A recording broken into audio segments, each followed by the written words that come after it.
Hello everyone, welcome to my channel. இன்னைக்கு நம்ம வீடியோவில் 8th ஸ்டாண்டர்ட் நியூ சிலபஸில் எக்ஸைஸ் 3.7ல் கொஸ்டின் நம்பர் 9 and 10 பார்க்க போகிறோம். இப்போ 9 சம் பார்த்துடலாம். The denominator of a fraction exceeds its numerator by 8 if the numerator is increased by 17 and the denominator is decreased by 1, we get 3 by 2. Find the original fraction. இங்கே நம்ம find out பண்ண போகிறது ஒரு fraction. அந்த fraction பற்றி இவங்க என்ன சொல்லியிருக்காங்கன்னா, அதோட டினாமினேட்டர் எப்படி இருக்காமா, நியூமரேட்டரை விட 8 எக்ஸீடாக இருக்குது அப்படின்னு சொல்கிறாங்க. எக்ஸீட் அப்படின்னா ப்ளஸ்ன்னு அர்த்தம். ஓகே, அப்போ டினாமினேட்டர் நியூமரேட்டரை விட +8 ஜாஸ்தியாக இருக்குது அப்படின்னு சொல்கிறாங்க. அதுக்கப்புறம் நியூமரேட்டர் 17 இன்க்ரீஸ் ஆகுதுன்னு சொல்கிறாங்க. இன்க்ரீஸ்னால் ப்ளஸ்ஸு. So numerator +17. அதுக்கப்புறம் டினாமினேட்டரில் 1 டிக்ரீஸ் ஆகுதுன்னு சொல்கிறாங்க.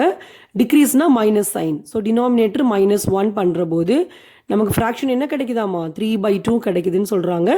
இப்போ அந்த ஃப்ராக்ஷன் என்னங்கிறது நம்ம கண்டுபிடிக்க போகிறோம்.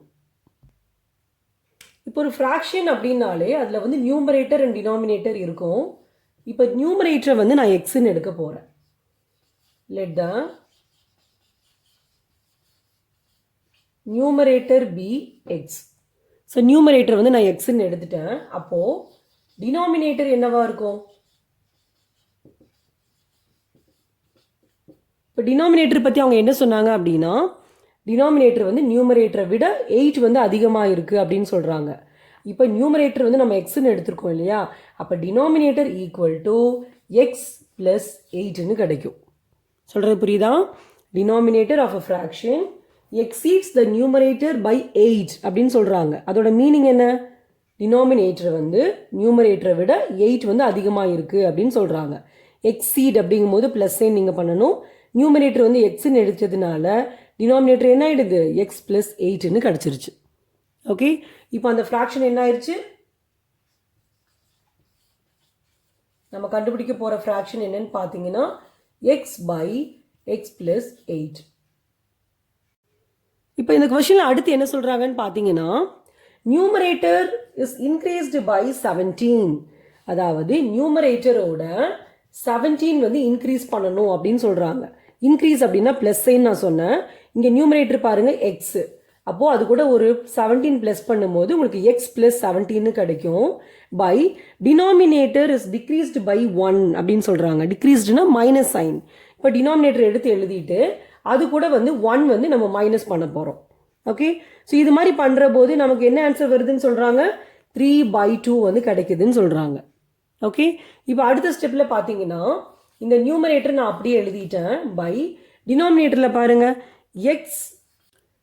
இப்போ இந்த எக்ஸ் எடுத்து நம்ம எழுதிட்டோம். இப்போ அடுத்து பாருங்கள், இது ரெண்டுமே லைக் டேர்ம்ஸ். இதில் ஒரு நம்பருக்கு ப்ளஸ் இருக்குது, ஒரு நம்பருக்கு மைனஸ் சைன் இருக்குது.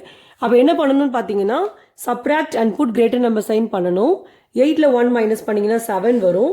Greater number sign plus. So x + 7ன்னு கிடச்சிருச்சு. = 3/2 இருக்குது. அதை அப்படியே எடுத்து எழுதிடலாம். இப்போ லெஃப்ட் ஹேண்ட் சைடில் பார்த்தீங்கன்னா ஒரே ஒரு ஃப்ராக்ஷன், அதாவது சிங்கிள் ஃப்ராக்ஷன் இருக்குது. ரைட் ஹேண்ட் சைட்லேயுமே பார்த்தீங்கன்னா சிங்கிள் ஃப்ராக்ஷன் இருக்குது.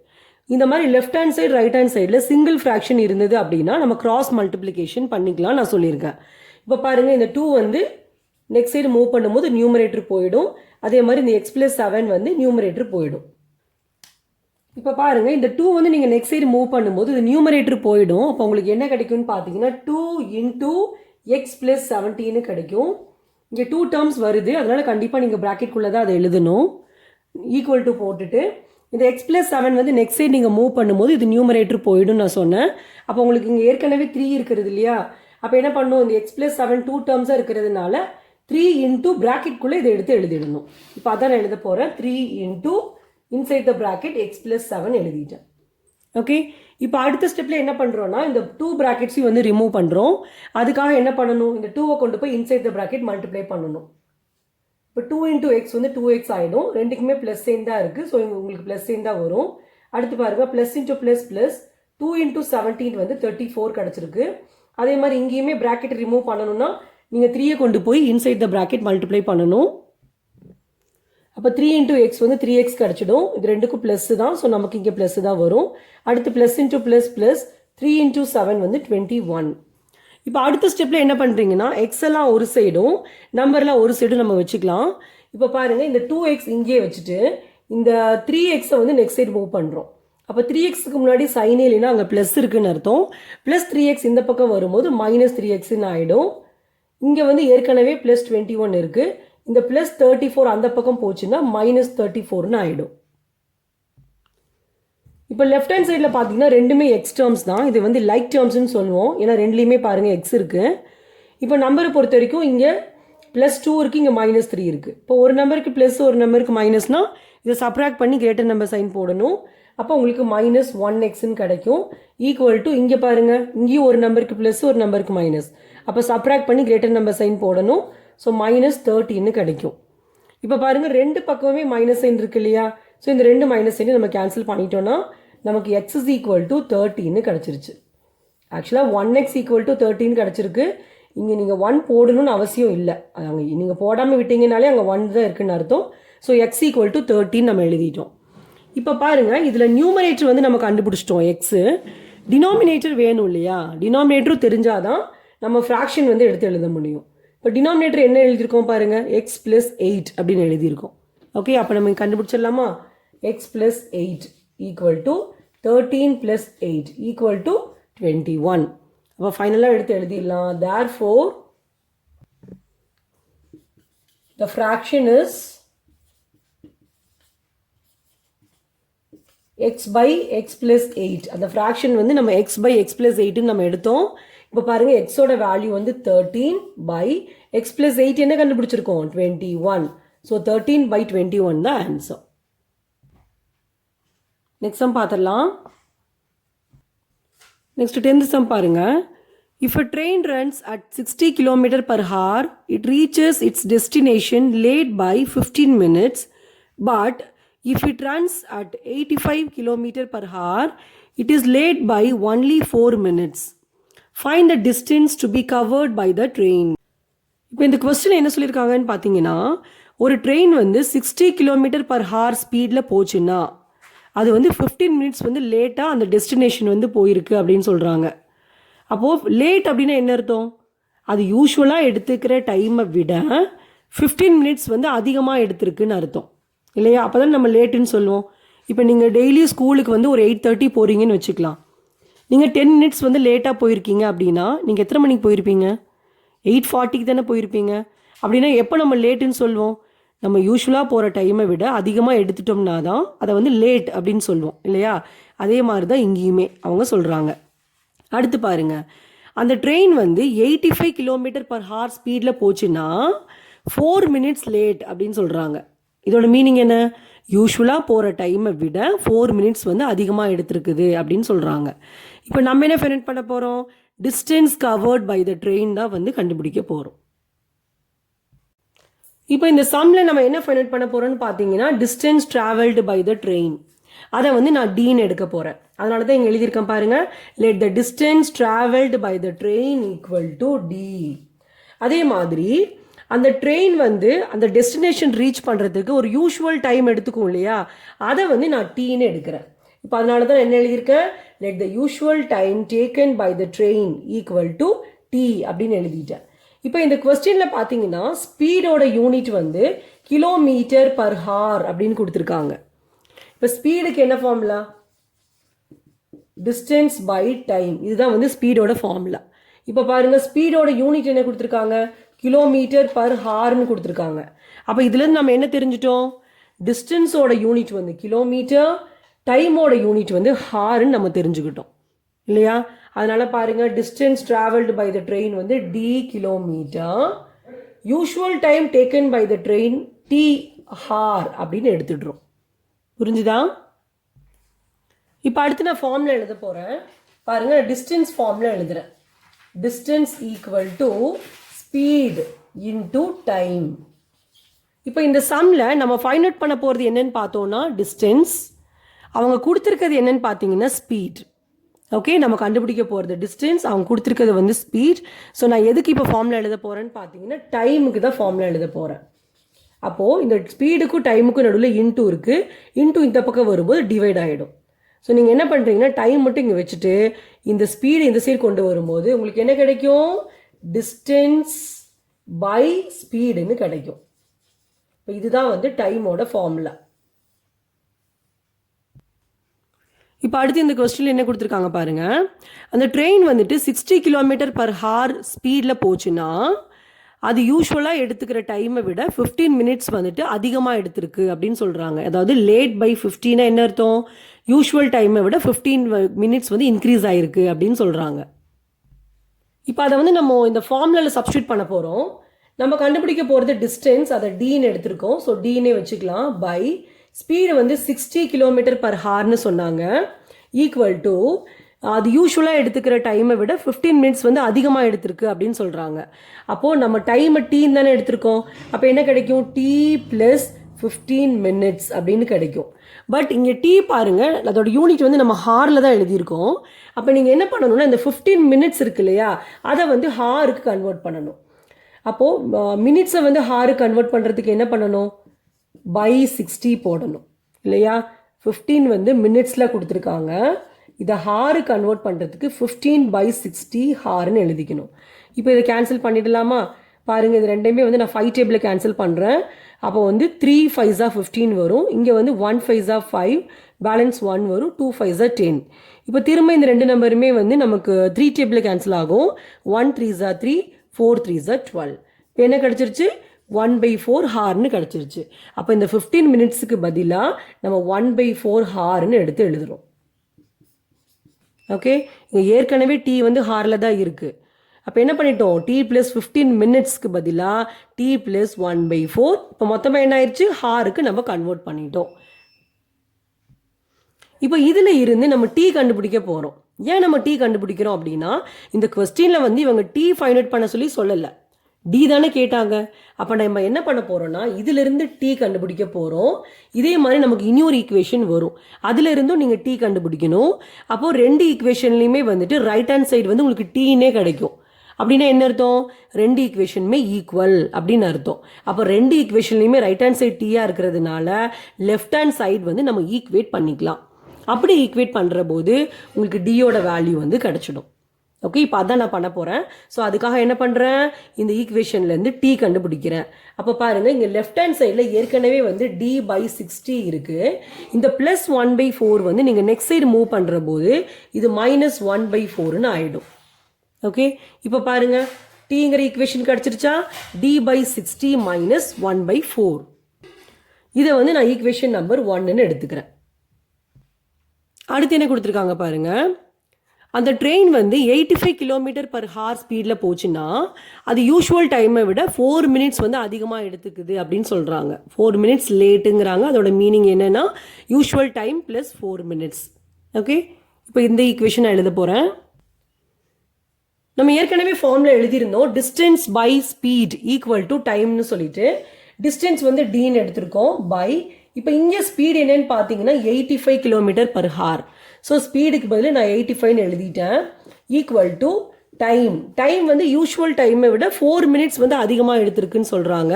அப்போ என்ன பண்ணணும், நம்ம டி ப்ளஸ் 4ன்னு எழுதிடுறோம். இது ஆக்சுவலாக 4ங்கிறது வந்து 4 மினிட்ஸ். பட் நம்ம இந்த மினிட்ஸ்ன்னு கொடுத்ததை வந்து ஹாருக்கு கன்வெர்ட் பண்ணணும். அப்போ 4 மினிட்ஸை எப்படி ஹாருக்கு கன்வெர்ட் பண்ணுறது அப்படின்னா 4/60 போட்டிங்கன்னா போதும். ஓகே, இப்போ பாருங்கள், இந்த ரெண்டு நம்பருமே நமக்கு 4 டேபிள்லேயே கேன்சல் ஆகும். 1 4s 4, இங்கே வந்து 1 4s 4, பேலன்ஸ் 2 வரும். 5 4s 20. இப்போ பாருங்கள் என்ன கிடச்சிருச்சு, 1/15 ஹார்னு கிடச்சிருச்சு. அப்போ இந்த 4 மினிட்ஸ்ன்னு இருக்குது இல்லையா, அதுக்கு பதிலாக நம்ம 1/15 எழுதிட்டோம். இப்போ இங்கேயும் வந்து நம்ம டி தான் கண்டுபிடிக்க போகிறோம். இப்போ இந்த பக்கம் ஏற்கனவே d/85 இருக்குது. இந்த ப்ளஸ் 1/15 இந்த பக்கம் வரும்போது -1/15 ஆகிடும். ஓகே, இது வந்து ஈக்குவேஷன் நம்பர் 2. இப்போ பாருங்க, நம்ம 2 ஈக்குவேஷன்ஸ் கண்டுபிடிச்சிருக்கோம். இந்த ரெண்டு ஈக்குவேஷன்லையுமே வந்துட்டு ரைட் ஹேண்ட் சைடில் டி தான் வந்திருக்கு பாருங்களேன். அப்போ உங்ககிட்ட நான் ஏற்கனவே சொன்ன மாதிரி இந்த ரெண்டு ஈக்குவேஷன்லையுமே வந்து ரைட் ஹேண்ட் சைடு ஈக்குவலாக இருந்துச்சுன்னா லெஃப்ட் ஹேண்ட் சைடும் வந்து ஈக்குவல் தான். ஸோ இப்போ என்ன பண்ண போகிறேன்னு பார்த்தீங்கன்னா இந்த ரெண்டு லெஃப்ட் ஹேண்ட் சைடையும் வந்துட்டு ஈக்குவேட் பண்ண போகிறேன். இப்போ எழுதிக்கலாம், ஈக்குவேட்டிங் ஈக்குவேஷன் 1 and 2. இப்போ ஈக்குவேஷன் 1ல வந்துட்டு லெஃப்ட் ஹேண்ட் சைடு என்னன்னு பார்த்தீங்கன்னா d/60 minus 1/4 ஈக்குவல் டு, ஏன்னா நம்ம ஈக்குவேட் தான் பண்ணுறோம், ஸோ ஈக்குவல் டு ஈக்குவேஷன் 2ல பாருங்கள் இதுதான் வந்துட்டு left hand side. So d/85 minus 1/15. இப்போ பாருங்க இதில் லெஃப்ட் ஹேண்ட் சைடில் வந்து ஒரு டி டேர்ம் ஒரு கான்ஸ்டன்ட் டேர்ம் இருக்குது, இங்கேயுமே வந்து ஒரு டி டேர்ம் ஒரு கான்ஸ்டன்ட் டேர்ம் இருக்குது. இப்போ என்ன பண்ணுறோம்னா டி டேர்ம் எல்லாம் ஒரு சைடும் கான்ஸ்டன்ட் டேர்ம் எல்லாம் ஒரு சைடும் நம்ம வச்சுக்கலாம். அப்போ பாருங்கள் d/60 இங்கே இருக்க d/85 இந்த பக்கம் வரும்போது மைனஸ் d/85ன்னு ஆகிடும். ஏன்னா இங்கே சைனே இல்லைன்னா அங்கே ப்ளஸ் இருக்குன்னு அர்த்தம். ஈக்குவல் டு போட்டுட்டு இந்த பக்கம் ஏற்கனவே minus 1/15 இருக்குது, இந்த minus 1/4 அந்த பக்கம் போகும்போது ப்ளஸ் 1/4ன்னு ஆகிடும்.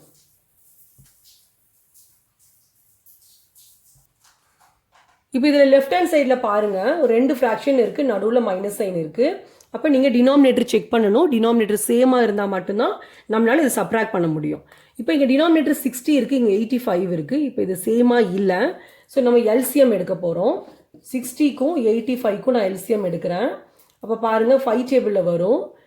5 டேபிளில் பார்த்தீங்கன்னா 1 5s 5 வரும், பேலன்ஸ் 1, 2 5s 10 வந்துடும்.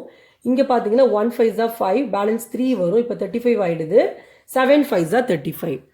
இப்போ அடுத்து பார்த்தீங்கன்னா இந்த 2 நம்பருமே வந்து சேம் டேபிளில் வராது இல்லையா? அப்போ நம்ம என்ன பண்ணணும், இதே நம்பர் தான் எடுக்கணும். 12 எடுத்தோம்னா இங்கே 1 வந்துடும். அதுக்கப்புறம் 17 எடுக்கிற போது இங்கே 1 வந்துடும். அப்போ எல்சிஎம் எப்படி கிடைக்கும், இந்த 3 நம்பரையும் மல்டிப்ளை பண்ணுற போது கிடைக்கும். 5 × 12 × 17. 5ஐயும் 12ஐயும் மல்டிப்ளை பண்ணால் 60 வரும்.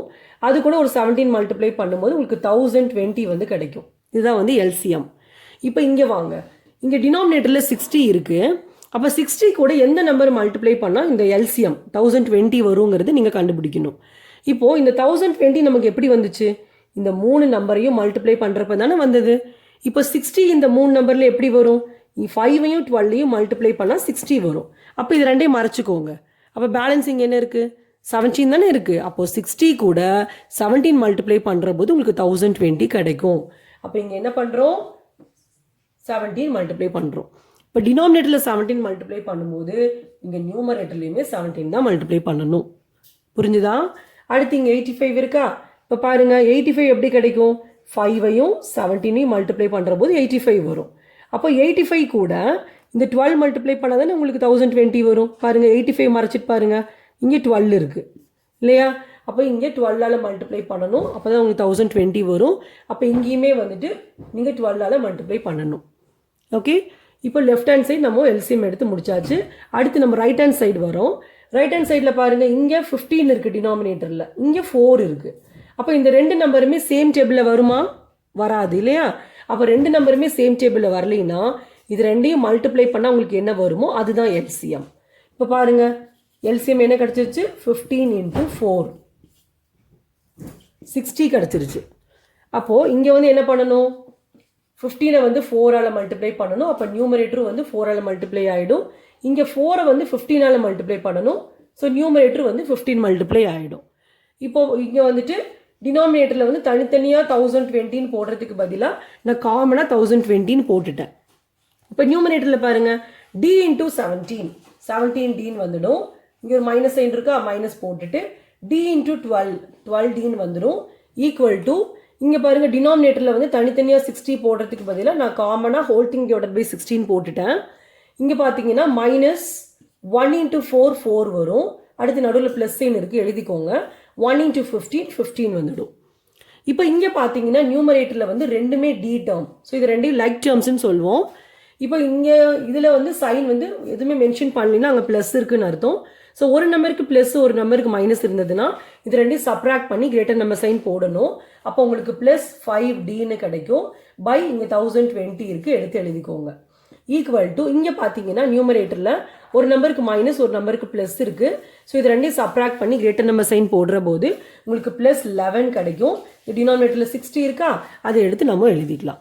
இங்கே நம்ம ஃபைண்ட் அவுட் பண்ண போகிறது வந்து டி தான். அப்போ டி மட்டும் இங்கே வச்சுக்கோங்க.